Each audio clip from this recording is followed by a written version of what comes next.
Nice red lightsaber there. Yes. Thanks. Hello, interwebs. Oh, hold on. Wait 1 sec. Nope. I don't want to be Sith anymore.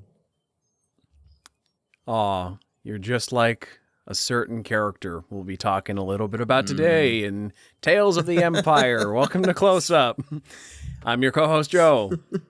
And I'm Ryan. As I said right 2 seconds ago, Tales of the Empire is our topic today. Full spoilers ahead for that show. But it's like an hour long if you watch all 6 episodes, so just watch it and come back here.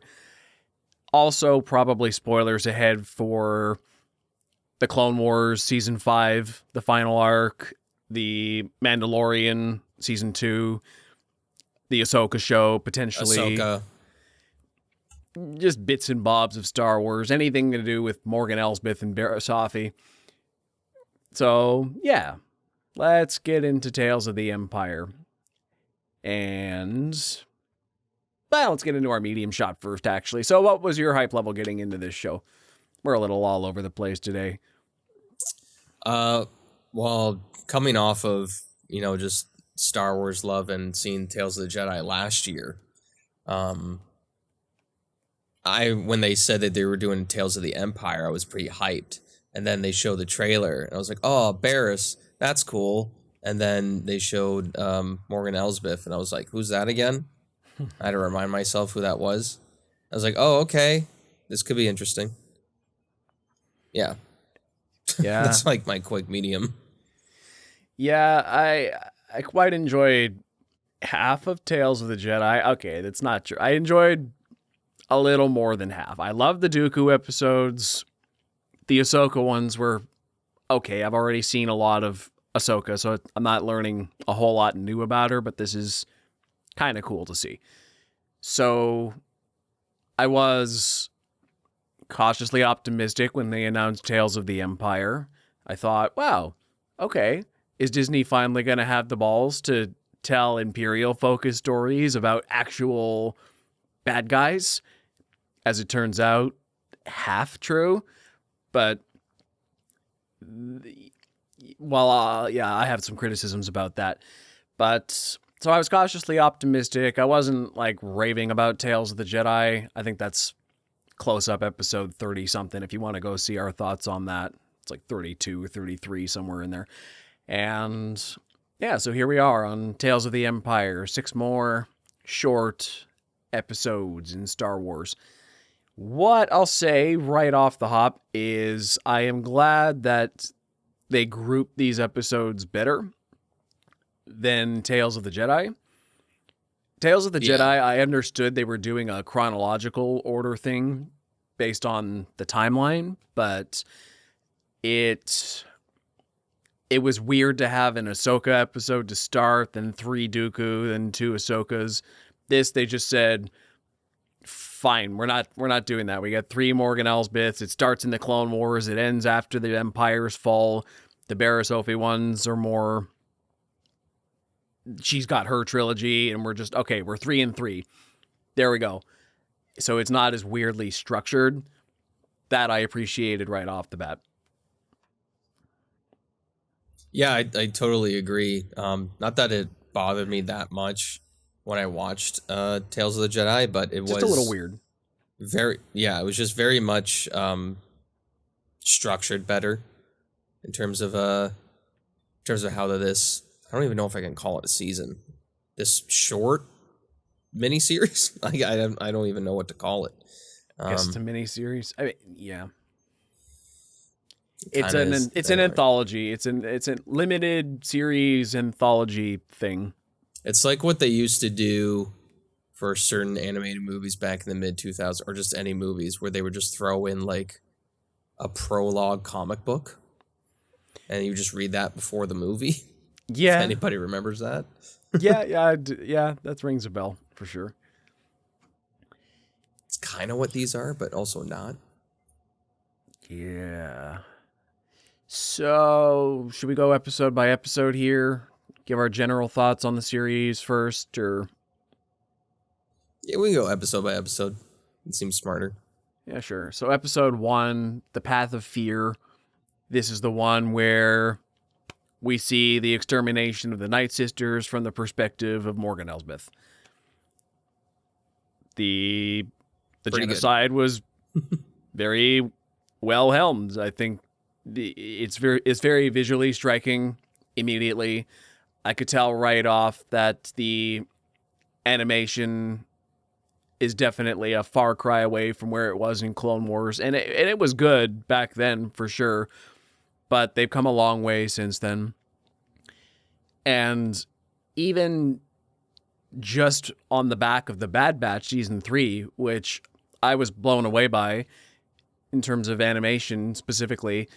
Watch our last Leisure List. I talk more about it there. But I thought what they could do with that technology at Lucasfilm for animation is... it's awe-inspiring what they're doing in terms of CGI work on these shows now. And the best episodes of The Bad Batch were especially captivating in that regard. But you can tell that they only put their best money on the first and last and just some episodes of that show, just because they are still doing 14 to 16 episode seasons. So I think whatever they could do well on that show, they put their full effort into this, because they're like, okay, it's 10 to 15 minute episodes. So we can use the full force of our technology the entire time on Tales of the Empire. And the effort shows. What they're doing there is just pushing film technology forward in a way that I think is going to be very beneficial for CGI in general. Live action, animated, television, what have you. They're doing some pretty revolutionary work here. Yeah, it's pretty crazy, especially that dirt shot. The dirt shot was crazy. I saw that when watching it, and live I was like, holy crap, that looks like real dirt. But this is still animation. How is this possible? It's crazy how far they've come since, 2008? 8? Yeah. Yeah, 2008. It's insane, like, leaps and bounds. Mind you, this come in terms of animation. Yes. Though I do worry that this might lead the animation industry down a copycat road, I'll say, stylistically, just because Lucasfilm is pioneering photorealistic CGI. I worry that other animators are going to just take that, like kind of like they did with the Spider-Verse style or the Pixar style before that, and just be like, oh, everything's photorealistic animation now. Oh, thanks. Maybe I just should watch a live action movie then. It's good to have the technology there, but you know how it is. Anytime something new and groundbreaking comes along, there's a million copycats trying to for sure jump on its success.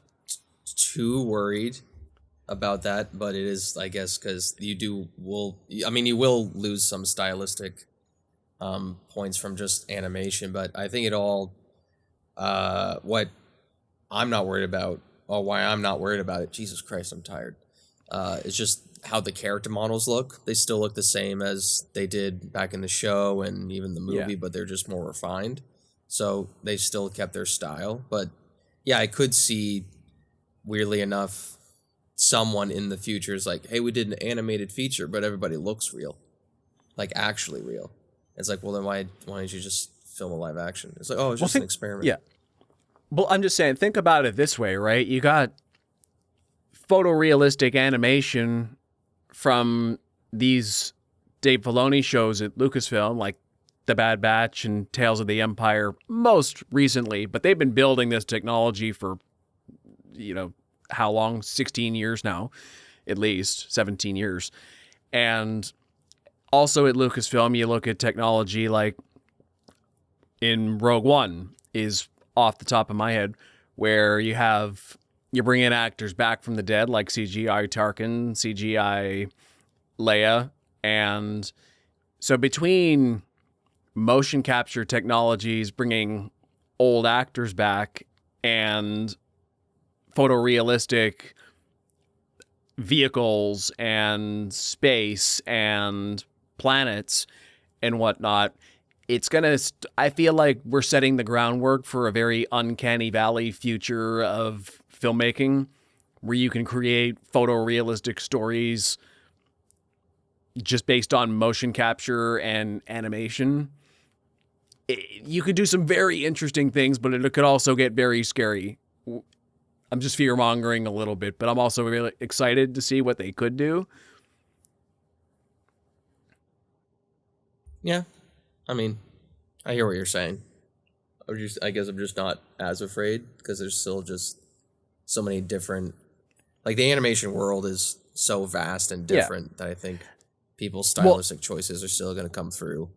Oh, for sure, for sure. I don't. But Lucasfilm, not so much. Yeah, that I'm not necessarily fear mongering about the style points fading away. I think there'll be a lot of copycats, and then something else revolutionary will come. I'm just talking more that it's laying the groundwork for media in general to have just one more excuse to step away from live action productions. We're already at this point where filmmakers are lazy and just want to use CGI for everything instead of building practical. Oh, we'll fix it in post. We'll fix it in post. That's the predominant mindset nowadays. And this technology is just giving you more room to use that excuse. So, right. Not once again, I feel like the first things that'll use these technologies they'll probably be great. And if you use it, it's a tool. We always say this when it's CGI versus practical. It's a tool to be used in just your arsenal of filmmaking. But I worry that it'll get overused because it is getting really good. And clearly their turnaround times are getting faster with it too. You're not just making good CGI, you're making good CGI a lot more quickly and can pump out a lot more quantity with it based on Bad Batch Season 3 and Tales of the Empire.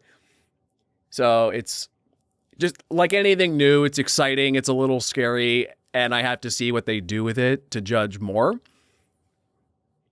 But I'm starting to see what they're doing, and I'm like, A show like Tales of the Empire, I think, is a bit of a bigger deal than you might think on the surface. Like, oh, it's a little Star Wars limited anthology, but it like behind the scenes, it's representing a bit more than that with what they're actually pulling off with it.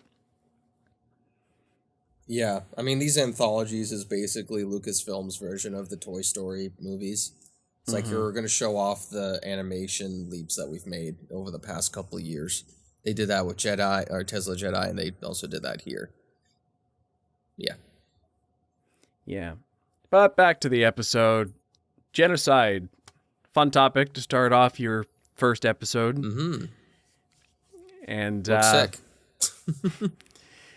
Yeah, what I love the look of General Grievous specifically. I think this is the scariest he's ever been, even in live action. Okay, maybe second scariest. I always think back to the Genndy Tartakovsky 2D Clone Wars, where his introduction with all the Jedi in the crashed starship and surrounded by battle droids, and then they just hear the creaking through the creaking of the metal. You hear his footsteps, you hear some breathing, and Ki-Adi-Mundi's like, steady, and then the apprentice gets slaughtered because he just runs out and Grievous kills him. Then he slaughters all the Jedi Masters. This is the second scariest Grievous has been from that. But I think, once again, going back to the animation, just the textures of his armor, he used to look more plasticky, I'll say, but now he's looking more legitimately metallic. And I think that was the biggest difference. Like, oh, this is actually a robot, not just a cheap manufactured battle droid or something. It made it look more grounded and real. And I think they did something with his cape too. His cape is wider or more imposing. Yeah. Well, I think also they kind of took it back to that micro series a little bit too, where Grievous is just basically toying with these with the Night Sisters. Yes. He's not, he's kind of, it's a weird thing to say when you're talking about genocide, but he's having fun with it at the same time, and that's what's scary about it too. He barely talks. I think he only has one line, maybe two. But yeah, he's laughing as he's killing all these Night Sisters. He's barely putting up a fight against one of the main ones, or one of the leaders. And it's just scary to see that. But yeah, I agree. His animation and the way he's textured and everything has given a huge upgrade, and just is he's always been a somewhat scary character, but this is when I was like, oh fuck, he's a huge deal. And he killed her mother, correct? Morgan Elsbeth's mother. They all call each other mother or sister, so I don't. Well, or sister, yeah, it's weird. I just find it interesting. So I assume that she was like the mother of her clan, because like I don't know how. I mean, I know Mother Talzin, or maybe it was his actual mother. Mother Talzin was the head of the clan, but you're right. Maybe it was just a title. Anyway, Grievous killed somebody Morgan really cared about, along with her entire clan, of course. But this is one of the shortfalls, I think, of such a limited series. Is I wanted to see more in depth about Morgan's fight with the Separatists. Did she ever fight the Separatists again after she survived this? Did she just sort of become a free agent until the Empire took over? Like, did she ever go after Grievous again for revenge? It's weird in a story like this, because you feel like, oh, this person killed my mother or mentor, I'm gonna go for revenge on them, but she doesn't really. She kind of has a half-assed attempt at reclaiming Dathomir in this episode, which blows up in her face, and then we skip forward like 10, 15 years. Yeah, it's pretty it's just so strange, just like, and we'll talk about more in the episodes, but it's like they set up a great like trio of episodes or an arc for her, and then it just kind of goes nowhere.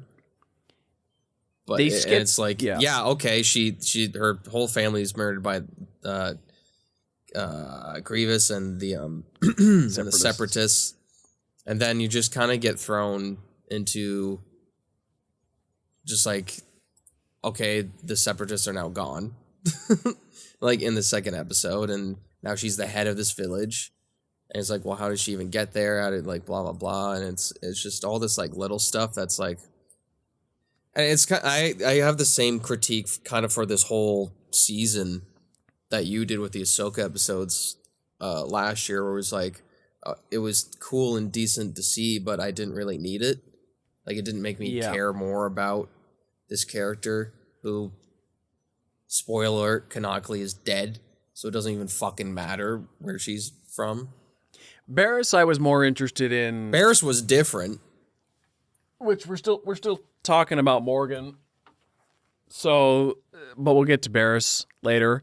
But Morgan, you nearly had me invested from the first episode. Like, every one of these episodes could have been an interesting starting point, but there was so much unexplored in between them that it never felt cohesive.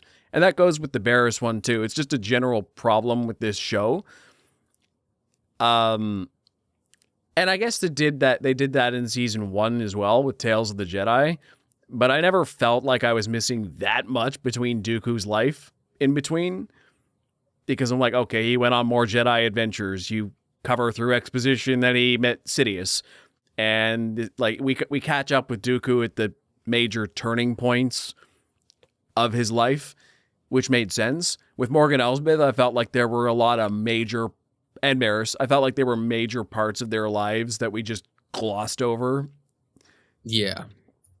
I'm like, okay, well, you could have done all. That's kind of really disappointing about this entire show for me, is that with the Tales of the Jedi, with the Dooku arc especially, which I regard, and I think some people regard as some of the best Star Wars content that's ever been produced.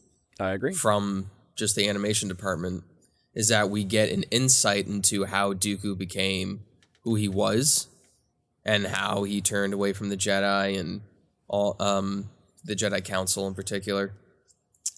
But with here, like Morin Elsbeth, it's like, okay, her family gets murdered, and next episode, she's on a different planet.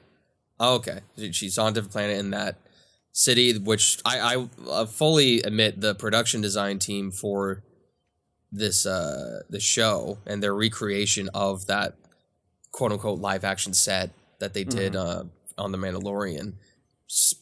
Insane. It's spectacular. Like, it's a 1-for-1 recreation. It blew my mind. And you're just like, okay, she's taking over this town. But why? Like, why is she taking over this town? Why is she, like, doing stuff? And then Thrawn shows up. You're like, oh, sick. Thrawn's here. That's cool. We get a Thrawn cameo. Next episode. I don't even remember. I just remember episode 3 happening and being like, well, that was a waste of an arc. That was a waste of 3 episodes that probably could have been spent on someone a bit more interesting. Okay, I got 2 points. I want to comment on the production design bit. I thought the production design was good for maybe just a couple of the episodes. I liked that recreation of Morgan's town from The Mandalorian.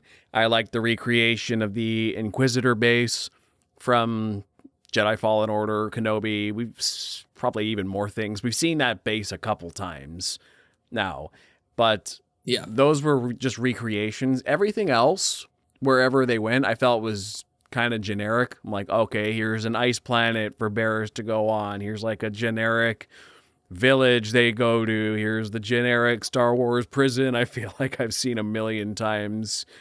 Here's like, okay, like vaguely Dathomirian locales. I'm like, okay, I know it's Dathomir, but just there were a couple of very detailed, very well thought out places, and I feel like the production design team was just like, yeah, whatever. Here's a kind of rough vibe that's Star Wars-y, and we're only here for 2 seconds in a limited series. Whatever. We're putting more effort into the stuff people remember because we're spending more time here. And the Inquisitor base at Morgan's town there.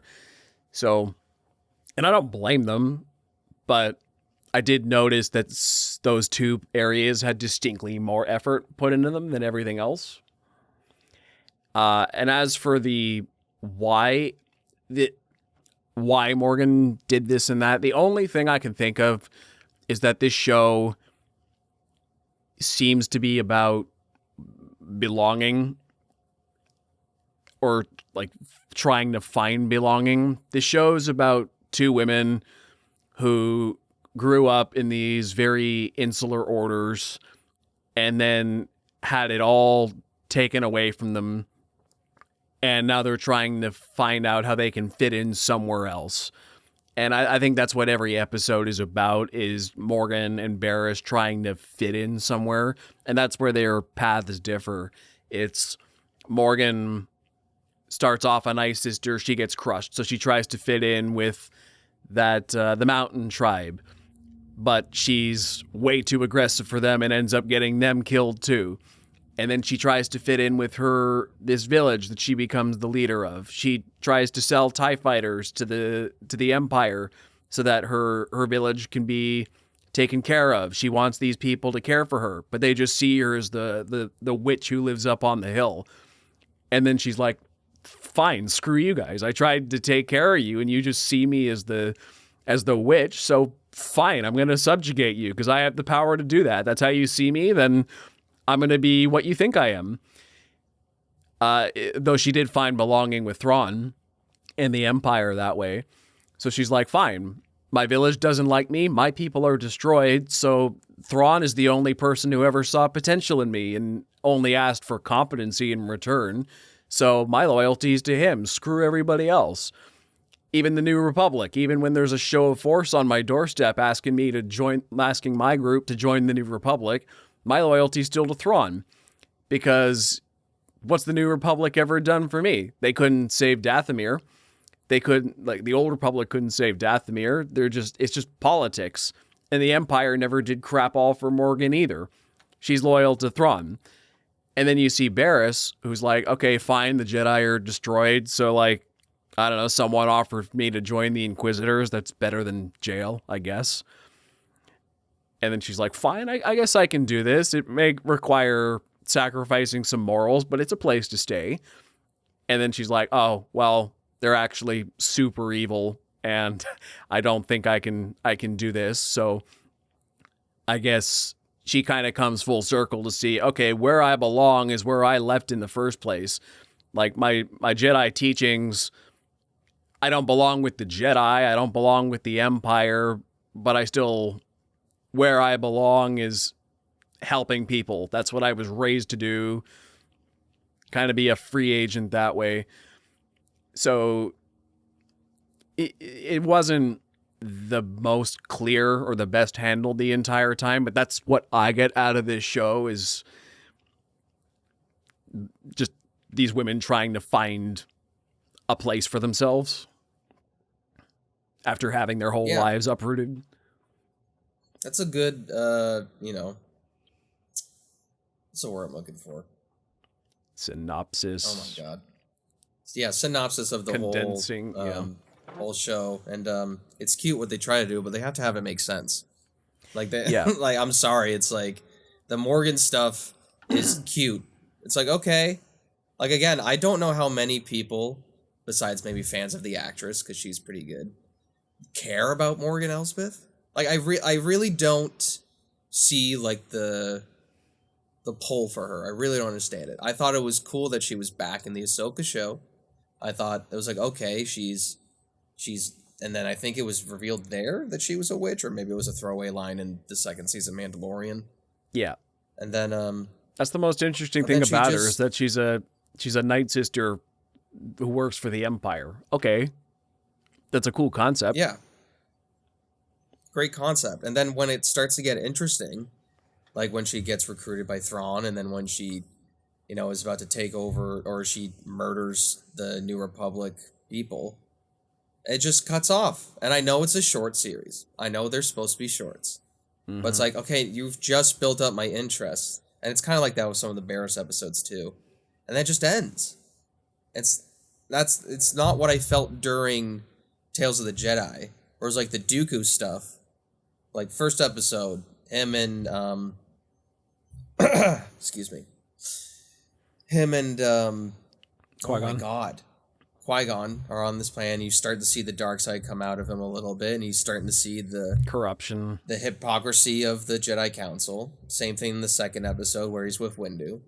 And then the third episode, it's him fully turning. It's like, okay, here's a full arc. Yeah, the first episode he sees was before we saw him. The first episode he sees the corruption of the Senate, the senators hoarding all the wealth and letting his people starve. The second one he sees the corruption of the Jedi Council and also the Republic again. The third one, he's doing something about it because Qui-Gon died, and that was the final straw. He's like, fine, I'm done with the Republic, I'm done with the Jedi, and I have no reason to hold back anymore now. These were more, okay, I kind of get where you're going, but you're not really spelling it out. I have to figure it out, which I kind of respect a little bit. Like, it is there to pick apart, but it doesn't hold your hand, which is, it's fine, but it's, I don't know, I just feel weird having a criticism. Like, I wish the point was more obvious, because I do think it's there. It's just not on the surface. It's there, but it does, like, we don't care about it because I'm sorry. It's just, okay. So we could get into the fucking episodic nature of it again, but yeah, the Dooku stuff, that was a full arc. I could see that entire arc of Dooku turning to the dark side. 3 decent episodes too. They were good episodes and a good arc. And then with Morgan and Barriss, there were good episodes in there, mind you. I think my favorite, I mean, the first Morgan one was probably the most solid all around. It was, okay, she just lost everything and she's trying to fight back.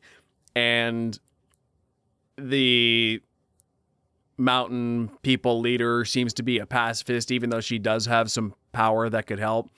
And then it starts with Morgan losing her mother, and it ends with her making this mother lose her daughter. And just getting the entire tribe wiped out because she's impatient and reckless and doesn't listen. And okay, that's a decent episode. The second one, also kind of a decent story, I think, about, okay, but like, this is a good idea. Why won't you listen to me? I'm making TIE fighters that could save the Empire. And they're like, okay, but it's too expensive and we don't care enough about our pilots. It's not worth it. And then Thrawn tries to assassinate her and test her. And he's like, okay, basically, I'm valuing you for your good ideas. Here's like, I will listen to you when you have something good to say. So that one's more about, it's a test of loyalty. Like, why should you be loyal to people who wouldn't show any loyalty back to you, who just see you as cannon fodder, who are just gonna, like, okay, fine, you're the Imperial Boys Club who's just gonna do whatever the hell you want. You're not, like, you're holding this meeting out of optics, I guess, but you're not actually listening to me. But Thrawn actually would. And then the third one is not much there, personally. And then with Barriss, the third one is diplomats show up, I'm just gonna murder them. The second one is, oh, this town folk won't listen to me, and the Empire guys won't listen to my plans, so Thrawn sends an assassin for me to also test me for my physical strength, but only uses me for my intellect. And it's just like, okay. Like all this stuff was okay. Like, I don't think any of it was bad. I think there were some choices that I disagree with. But I didn't need any of this. Like, I think if they and it's tough, because if they stuck more with her Night Sister stuff, and I don't even know how, like, if there was maybe more focus on that than... Yeah. More about Morgan her... Elsbeth town. I don't know what the town's called, but... Yeah. More about her religion and her even witchcraft. Like, we see who she is. Because the Night Sister stuff is the thing that is barely explored in any of Star Wars. It's not barely in any of the live action. It kind of is in Ahsoka. But it was created in the Clone Wars. It's like, okay, you have this ex-Night Sister who her whole family was completely wiped out. Explore that. Explore her culture. Like, you could have even started episode 1 when Morgan was being indoctrinated or born into the society. And you got to see what was the Night Sisters. And then maybe episode 2, the genocide happened. I don't know. Just, like, make me care about this character. Instead of 2 out of the 3 episodes, she's just a bitch to everybody. Like, she just hates everybody except Thrawn. Okay. See, that is, I think, one of the potential strengths and also the potential downfall about a concept like Tales of the Empire. I don't mind that Morgan was a awful human being because we're following the bad guys. But the problem comes with... That's not what I'm saying. Okay. I'm saying, yeah, I already knew Morgan Elsbeth was a bitch. Yeah. Like, when I watched her and everything else. Well, let's see more about her. So you're just telling me, hey, by the way, she's a bitch again. I knew that. Like, let's see more about her personality or, like, her backstory. Make me want to like this character. Or like to hate them, or just care more. Or love to hate, love to love, hate to love, all that type of shit. Make me care. See a different side to it, maybe. That's what it comes down to. We didn't get another side to it. She's exactly, at the end of these 3 episodes, Morgan Elsbeth is still exactly who we thought she was. Yeah. And I think the show was more successful with Barriss that way. We learn a little bit more about Barriss. She has her ideals tested a little bit more. I think episode 4 is probably the best all around this season. I love episode 4. She's taken out of prison. She's brought with her friends who were also former Jedi, and she's told, okay, well, don't leave or else you'll die. Oops, one guy decides to leave. Whoa, I'm just going to walk out of here. He didn't make it. And then she's forced to fight her friend to the death. Okay, but better than prison, better than dying. I'm fighting for survival here, and I'm fighting for a place to belong. So screw it, let's go. And that was a good episode.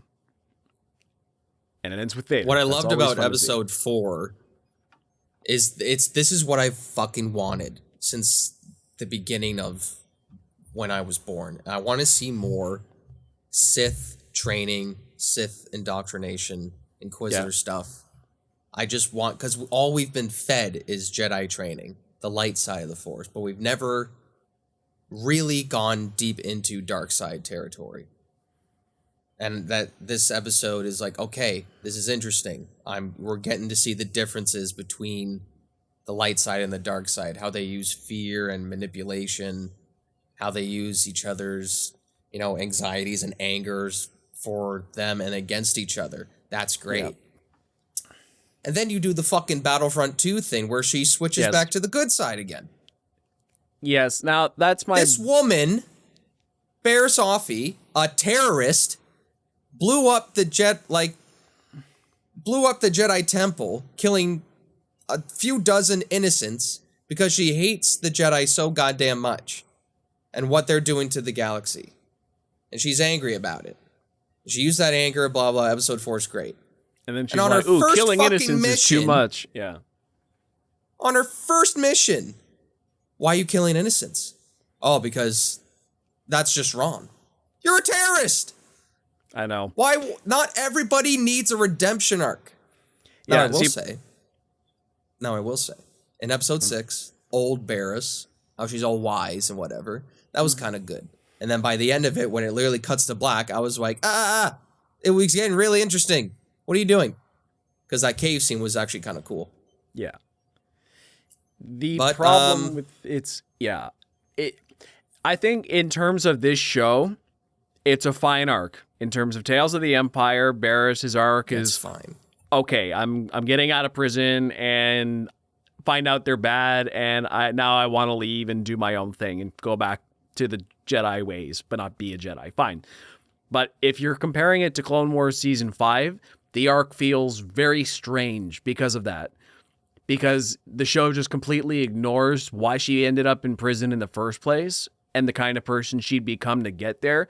She didn't just blow up the Jedi temple and kill innocents. She also let her best friend take the fall for it and had to be proven guilty. Like, this is the kind of person who rightly ended up in prison at the end of Clone Wars Season 5.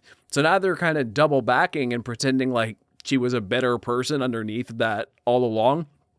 Like, okay, yeah, Barriss was good ones. And then she hit a rough patch.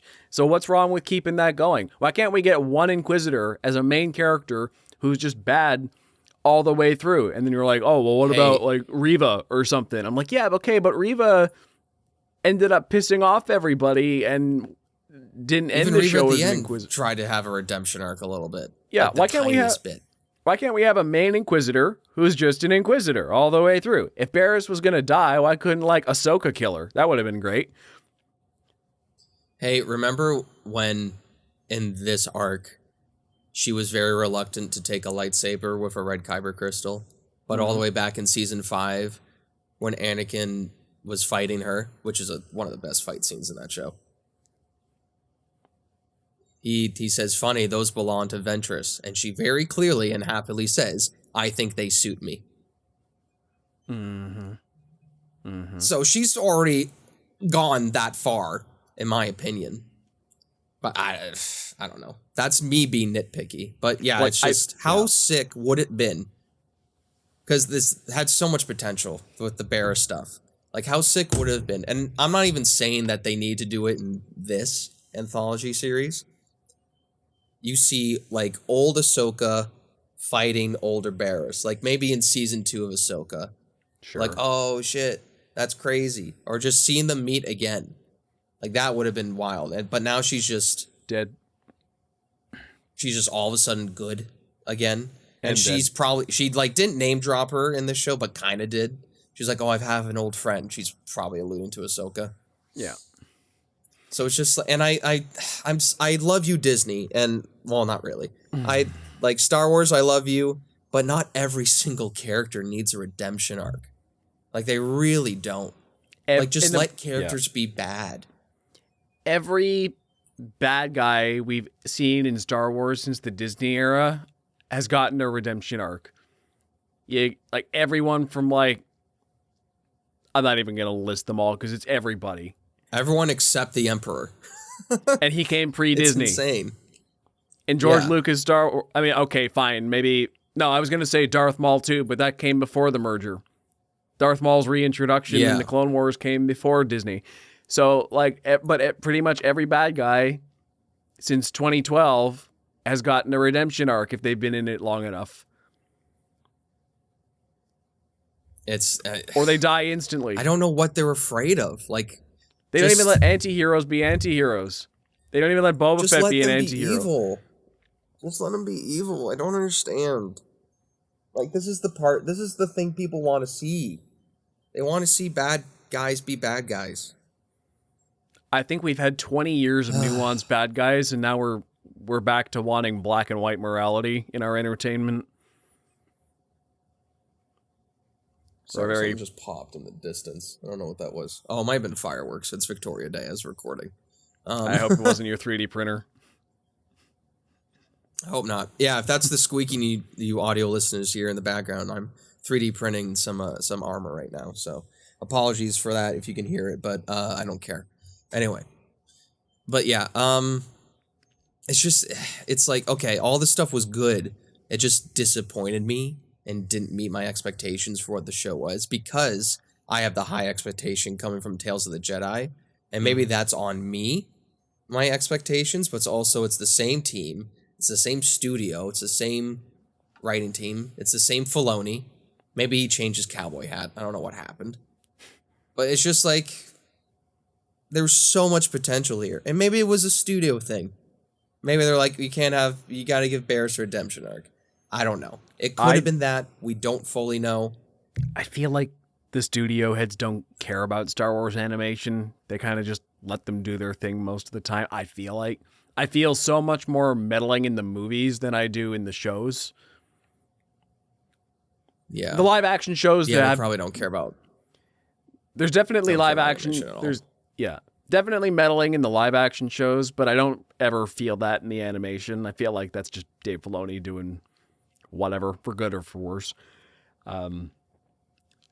But yeah, this one was kind of disappointing. The action was decent though for a couple episodes. There was some good set pieces where the opening genocide, that was a good set piece. I think my favorite fight was probably when Barris had to fight her friend in the closing circle, Fortnite style. And okay. Final ring. Yeah. Yeah. Or even the last Morgan Elsbeth episode where she's burning down the forest to stop the ambassadors from leaving. That looks good. Yeah. Yeah. There's moments. The show has moments. Mm-hmm. Yeah, there's some moments here and there, but I need it to go all the way. I know it's Disney. I know it's Star Wars, but just go full bad. Just go, just do it. And it was like, what's the issue here? Because the people want it. And if you say the people don't want it, I've pulled up stats. I've pulled up the Rotten Tomatoes. He comes prepared. For Tales of the Jedi, average audience score, 93%. People loved it. Loved it. Steep drop off when you go to Tales of the Empire. It's a 51% from the audience. Oh, that's bad, like 40%.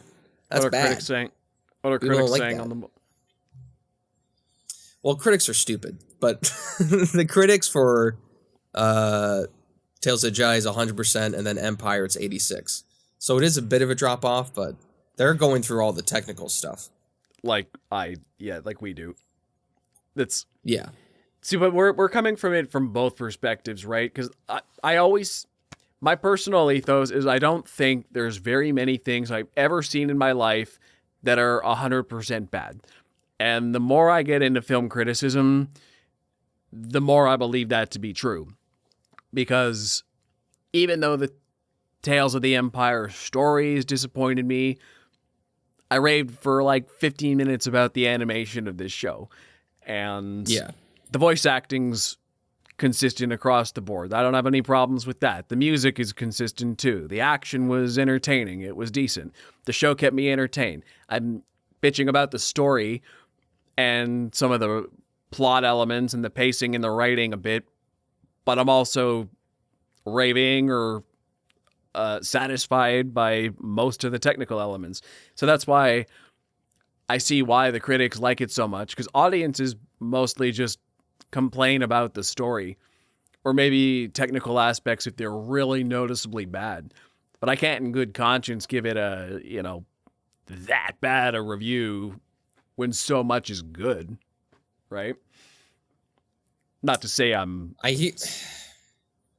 hear what you're saying, but I feel like a lot in terms of like the actual reviewers, some stuff gets like lost in the sauce where if the story's not good, like if it's not, I'm not even saying it has to be perfect, but if it doesn't engage you or gain your interest throughout the whole thing, why am I here? What is the point of me watching it? Yes, technically everything can look great. The acting can be phenomenal. But if the story is ass, I'm not going to recommend it to other people. Because what's the point of watching it? I think some people like to just watch things with half a brain. And I think good enough visual storytelling can compensate for a rough story or rough acting or rough special effects. I think people are just looking to be entertained, and if the technical aspects are entertaining enough, that can mitigate a rough story or any I try to review on the balance for these things. And I'll say that on the balance there wasn't a whole lot about Tales of the Empire that like the animation blew me away. The story was above average, and basically everything else was solid but not that exceptional, which is why it comes down on more the lower end of my ratings, where I say it's something to watch if you're bored. It's not like you'll be kind of passively entertained by it, but it's not necessarily worth investing devoted attention to. Clear your schedule to watch it. You're not even missing anything if you do watch it. That's why I say if you're bored. Yeah. Just something to put on. That's the whole crux of like why we watch things, though, is to like kind of be entertained. Yeah, it's kind of so like if you're saying like, oh, it's a waste of, it's like you're not saying it's a waste of time, but it's like, oh, if you're bored, put it on. That's a terrible sell. Like, no offense, but it's just like why? It's like, okay, and I have a friend at work who's also huge on Star Wars, and I told him about this, and he was kind of excited for it, especially the Barris Offee stuff. And when I had to be honest with him, I was like, you're not missing much, if I'm being honest. Yeah. Because it's true, you're not missing anything. With the Dooku stuff, and I keep going back to it because it's the same team, and they dipped. They dipped down hard. They fell off Everest. That shit was important. It was important to see, or not important, but it was awesome to see Dooku's turn from the light side to the dark. Did I need to see it? No. Was I amazingly entertained by it? Absolutely. Did it make Dooku one of the best characters in all Star Wars? Probably. Mm-hmm. And here it's just, hey, that character in the Clone Wars that was really cool and was a great friend to Ahsoka and then turned bad? Oh, that was a great arc. Yeah, we kind of just chucked it out the window. And was like, oh, she's good now. And for the people who haven't watched this, and if Barris shows up later, in anything, in live action or any animation, and all of a sudden she's good now, you're like, well, didn't she just blow up a bunch of innocent people? Yeah. It's random. It doesn't fit well in terms of, it's especially the Barris stuff. The Morgan stuff I kind of give a pass because I don't give a shit about her. But with the Barris stuff, it's just like inconsistent. It's just like it's inconsistent with what her character was at the end of season 5 of Clone Wars. It doesn't really, make me care. Or it doesn't open up the grounds for the Inquisitor training at all, like it should have. It was just another redemption arc, just to throw at a redemption arc for a certain character. That's how I see it. And that's why I'm super disappointed with it. Yes, the animation looks great, but it looked about the same as it did a year ago. Like, it didn't make that much big leaps except the dirt. But yeah, it was... Yeah. It's just... I think that's why I say if you're bored, it's not necessarily even worth a watch, but like if you're a Star Wars fan who's just like, yeah, it's not a complete waste of your time if you're looking to be just entertained, but if you're looking for anything more, like if you're just looking for passive entertainment, it's better than a lot of things, but it's disappointing on the whole. I don't know. I don't even know if I can say that, to be honest. And maybe that's just me coming as a Star Wars fan. Yeah. I don't feel like I was... The only things I was really entertained by was Barris's first episode and a little bit of Morgan's first episode. That's really it. I think at the very least I can give the Barris Inquisitor episode a recommend if you're a Clone Wars fan and you're like, well, I want to see what happened to her afterwards, but the rest is... Yeah. Seeing Darth Vader was cool. In animation. Yeah, for sure. For like 5 seconds. It's always cool to see him. So if we're done with this, I have a question of the week for you. Okay. What and whom should the next season of Tales be about? Well, if they keep going back and forth on Tales of the Jedi or Tales of the Empire, I don't really know. But I have someone made a joke at work. Whereas, like, they're going through the different factions of Star Wars, and like the next one is Tales of the Bounty Hunters or something like that, or Tales of the Smugglers. So, I guess something on Bosk would be kind of cool. Oh, okay. I don't know why. That sounds interesting. Like one of the assassins. Ayla Secura, maybe, because something like Ayla that. Secura. She had an arc in Clone Wars. She's been established.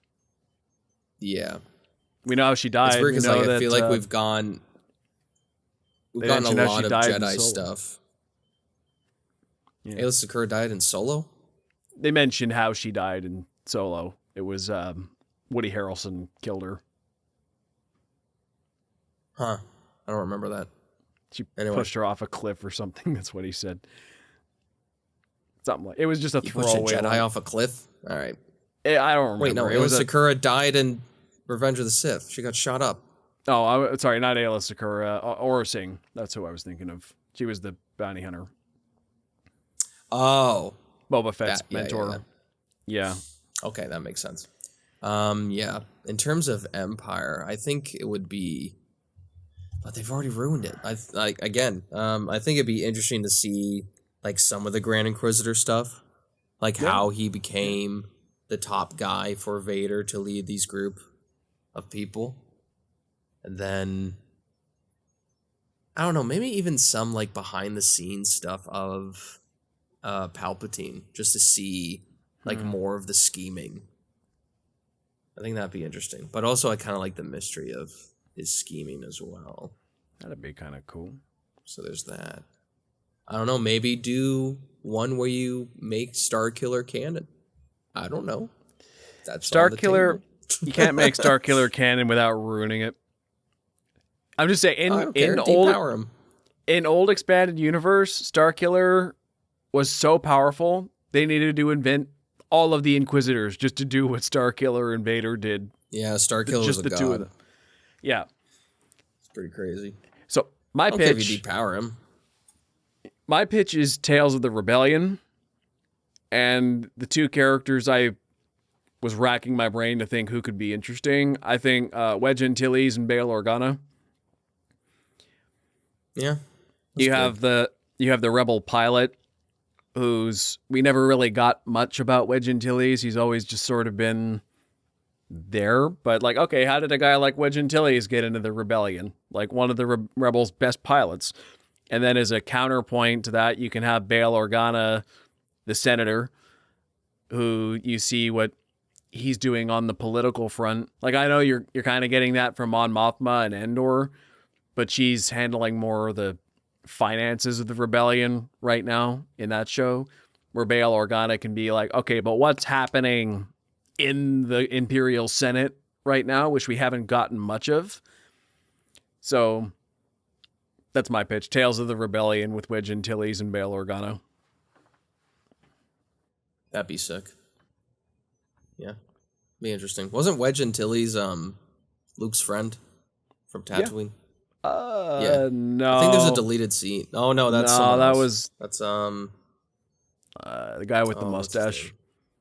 name? Yeah. I don't know. Biggs Sure. something. It's like Biggs Dark Light or I don't remember. Cover me, Porkins. Oh, poor Porkins. Anyway, that's been Tales of the Empire. Where can we find you? I don't want you to find me. Leave me alone. Anyway, you can find me at Ryan Walker Official on YouTube, TikTok, and on Instagram. You can find him there, but leave him alone. You heard him.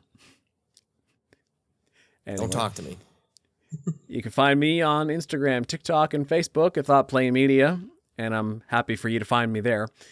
Also, check out the Close-Up with Ryan and Joe Facebook page for latest updates on the show. If you listen to us in audio, check out our YouTube channel. And if you're on YouTube, find us anywhere you get your favorite podcasts. We hope to see you on the next Close-Up with Ryan and Joe, where we review Kingdom of the Planet of the Apes. More positively than Tales of the Empire, I'll tell you that now for a tease. Till next time. Take care.